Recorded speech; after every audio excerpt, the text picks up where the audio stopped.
Olá, tudo bem? Eu sou o professor Bruno Palhano e você está no Sistema Arquimedes de Ensino. Na aula de hoje, nós vamos comentar sobre a classe gramatical conhecida como pronome. O pronome, como o próprio nome nos indica, é uma classe gramatical que substitui ou que faz referência a um nome, ou seja, a um substantivo. Assim sendo, nas classificações que nós vamos ver a partir de agora, sempre estaremos lidando com essa noção, ou seja, ou substituindo um substantivo ou fazendo referência a este substantivo. Comecemos então pelos pronomes pessoais. Os pronomes pessoais dividem-se em pronomes pessoais do caso reto, do caso oblíquo e pronomes de tratamento. Os pronomes pessoais do caso reto compõem uma lista muito simples.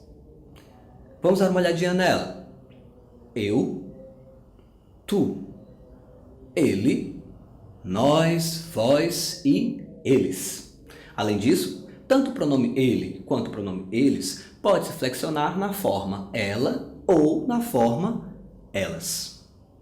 Qual é a diferença, então, entre o pronome pessoal do caso reto e os pronomes pessoais do caso oblíquo? Muito simples. Normalmente, os pronomes pessoais do caso reto, eles serão utilizados na condição de sujeito de uma oração, enquanto os pronomes pessoais do caso oblíquo serão utilizados na condição de objeto de um verbo. Ou seja, enquanto utilizamos os pronomes pessoais do caso reto para indicar aquele que realizou a ação ou ainda aquele que sofreu a ação, utilizamos os pronomes do caso oblíquo justamente para indicar os complementos de um verbo. Nós iremos estudar isso bem mais a fundo quando estivermos falando na parte de sintaxe. Além disso, também temos os pronomes conhecidos como pronomes de tratamento. Como o próprio nome indica, um pronome de tratamento vai ser utilizado para tratarmos com alguém, com uma pessoa. Você utiliza um pronome de tratamento a todo momento sem saber. É justamente o pronome de tratamento você. Você é um pronome de tratamento informal, ou seja, que nós utilizamos no nosso dia a dia em situações que não precisam daquele rigor todo.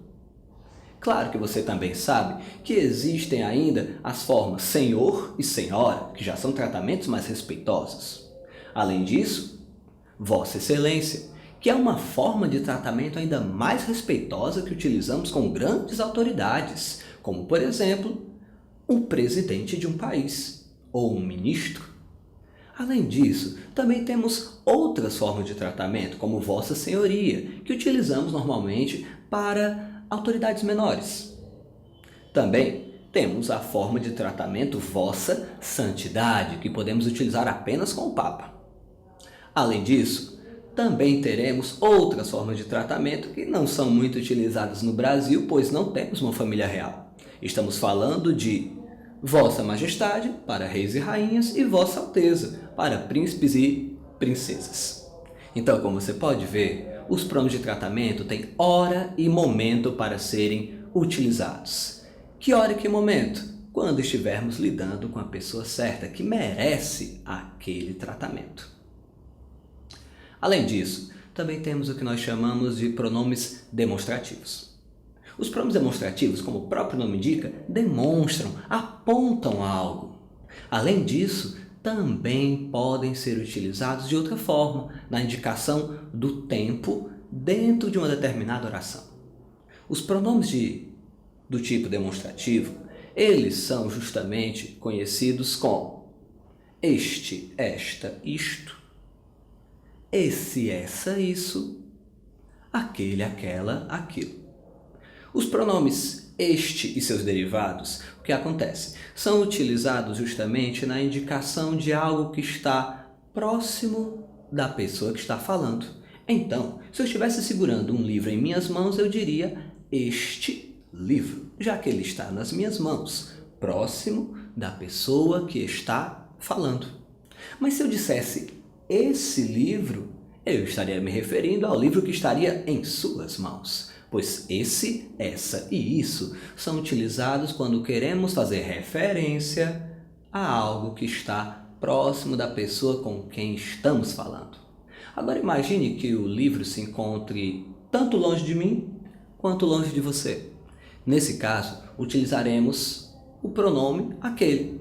Afinal, tanto o aquele, quanto o aquela, quanto o aquilo são utilizados para apontarmos um determinado objeto que se encontra longe, tanto de quem está falando, quanto com quem estamos falando. Além disso, há um outro uso muito interessante dos pronomes. Utilizamos os pronomes demonstrativos quando queremos passar uma ideia de tempo. Então, pense comigo, estamos no ano de 2016. Se eu quiser me referir a este ano, olha o que eu já falei, eu direi este ano de 2016, pois nós utilizamos o este, o esta, o isto, para indicar algo que possui uma relação temporal muito próxima, ou seja, para indicar quase sempre algo que se encontra em nosso presente. Além disso, utilizamos o esse, o essa e o isso para indicar algo no passado. Então, poderíamos dizer assim, esse ano, ou seja, 2015, foi um ano de muitos desafios. Se quisermos passar uma ideia ainda mais distante, utilizaremos o aquele, o aquela ou o aquilo. Então, nós diríamos assim, aquele ano de 2010 foi maravilhoso. Como você pode ver, o este, o esse, o aquele e seus derivados podem ser usados não apenas para apontar algo, mas também para nos passar uma ideia de tempo. Além disso, há uma classificação facílima. Estamos falando dos pronomes possessivos. Claro, que indicam posse. Meu, minha, teu, tua, seu, sua, nosso, nossa, vosso, vossa, seu, suas, né? Seus, suas. Veja que esses pronomes são utilizados para indicar o quê? Posse, que algo pertence a alguém, seja a mim, seja a você, seja a outra pessoa. É muito fácil identificar o pronome do tipo possessivo. Além disso, também teremos os chamados pronomes indefinidos, que recebem esse nome porque eles não especificam o seu referente. Ou seja, eles não indicam exatamente sobre quem se está falando. Então, eu poderia dizer da seguinte maneira, todos estavam em casa. Alguém ligou para você. Mas ao usar todos, ao utilizar alguém, eu não estou dizendo exatamente de quem se trata. Logo, eu estou utilizando um pronome indefinido. Além disso, também temos os chamados pronomes interrogativos, que, como o próprio nome indica, nos passam uma ideia de interrogação. São utilizados para introduzir perguntas. Então, quantos anos você tem? Veja que estamos nos referindo agora a uma pergunta. Para finalizar, temos ainda a figura dos pronomes relativos. O pronome relativo, ele faz justamente o que seu nome indica. Relativo, relação. Então, o pronome relativo é aquele que faz uma relação. Com o quê? Com o substantivo que vem justamente antes dele. Veja o seguinte exemplo. Aquela é a casa que eu comprei. Este que, antes da palavra casa, é um pronome relativo. Como eu posso saber disso? Porque este que substitui a palavra casa. Eu poderia dizer, eu comprei a casa. Mas o que é que eu digo? Aquela é a casa que eu comprei, com este nosso que substituindo a palavra casa, que é a palavra que vem logo antes dele. Então veja que os pronomes relativos fazem justamente isso, uma relação com uma palavra anterior e, além disso, resgatam essa palavra, evitando que nós tenhamos de repeti-la. Exemplo de pronome relativo é o pronome que. Além disso, o pronome onde e o pronome qual também figuram como pronomes relativos. Não esqueça de tirar as suas dúvidas no fórum. Não esqueça de fazer os exercícios. Até a próxima aula.